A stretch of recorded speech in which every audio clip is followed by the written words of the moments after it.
제가 지금도 기억나요. 2003년도에 2003년이었어요. 2003년도 어느 여름 카이로프랙틱 대학원 2년 다니다가 제가 한의대학원을 파타임으로 등록을 한 날이었어요. 그때가 2002년도예요.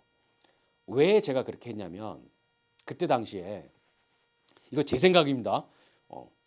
카이로프랙틱 2학년 되고 이게 공부를 정말 열심히 했어요. 정말. 카이로프랙틱 대학원은요, 사실은 들어가는 입학 시험이 없어요. 그래서 많은 분들이 생각할 때 아무나 들어갈 수 있는 거 아니야? 라고 얘기를 하시거든요. 맞는 얘기죠.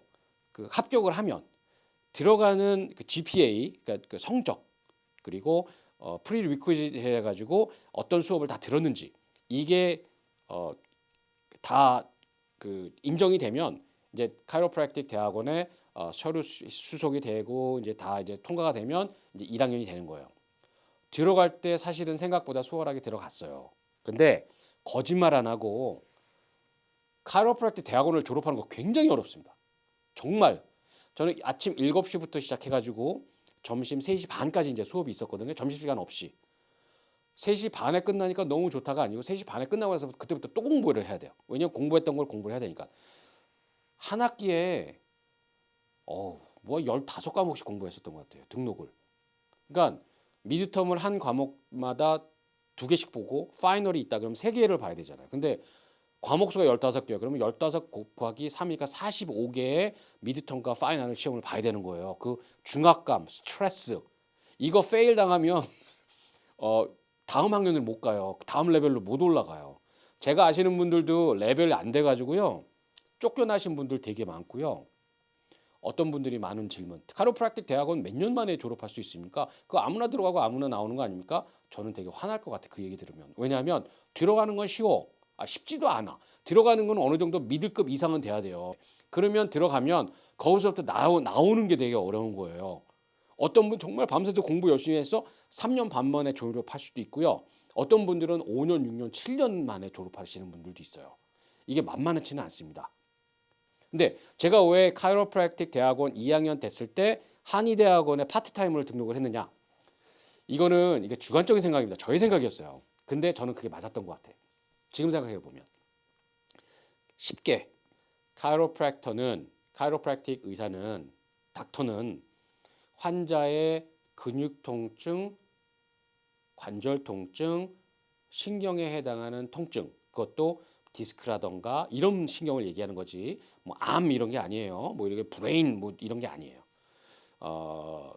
몸의 겉에 있는 부분을 그러니까 제한적이지만 신경 계통과 근육 계통과 골격 계통을 치료하는 직업이다라고 생각했을 때 제가 생각했던 거는 그럼 우리 몸의 안에 있는 기관은 어떻게 치료하지? 예를 들면 체했거나 뭐 혈액순환이 잘 안 된다거나 당뇨가 있다거나 혈압이 높다거나 내가 선천적으로 뭐 설사를 많이 한다거나 이런 부분은 내가 어떻게 치료를 하지? 교정을 하면서 어떻게 치료하지라는 약간의 한계를 느꼈었어요. 물론 카이로프랙틱 대학원에 가면 먼저 철학을 배웁니다.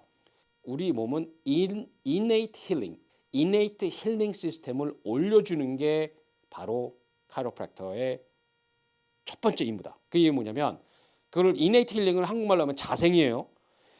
우리 몸에 있는 자생의 역할을 올려줌으로 인해서 우리의 면역 시스템을 올려줌으로 인해서 건강하게 만들어줌으로 인해서 우리 몸의 아픈 부분을 자가적으로 치료하게 도와주는 것이 바로 카이로프랙터다. 어떻게? 어긋나 있는 두뇌에서부터 내려오는 그 스파이널 코드, 그 척수에서 분산돼 나오는 그 신경들이 잘 흘러가서 잘 이렇게 흐름이 그러니까 방해가 되지 않고 흘러서 우리 몸에 있는 올간들을 잘 움직이게 해주는 거. 그래서 척추가 휘어져 있으면 그 신경이 잘 원활하게 이렇게 원활하게 소통이 되지 않으니까 신경이 지나가는 이 부분을 교정으로 해서 제대로 만들어줌으로 해서 신경이 원활하게 가야 된다. 카이로프랙터는 소리 내는 게 아니고 그 신경이 잘 원활하게 나감으로 인해서 우리 몸 두뇌와 우리 몸에 있는 기관과 관절의 소통, 서로의 시그널을 잘 유지해 줘야 된다. 이게 주된 거였어요. 실례로 그게 맞죠. 그래서 교정을 저는 좀 잘하고 싶어서 고생을 되게 많이 했거든요.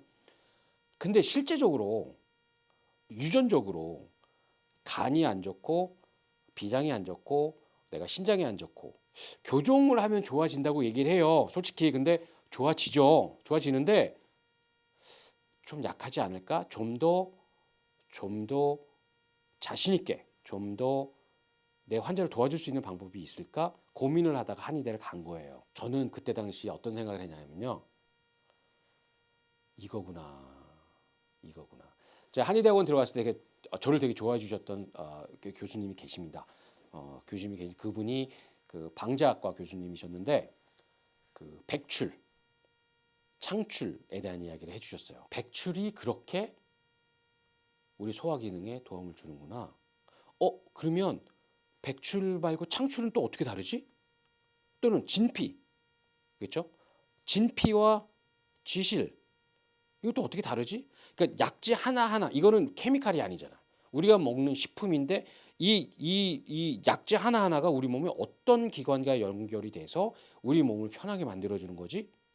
이런 부분에 대한 비밀을 조금씩 공부하고 알아가다 보니까 이거 맞네. 오케이.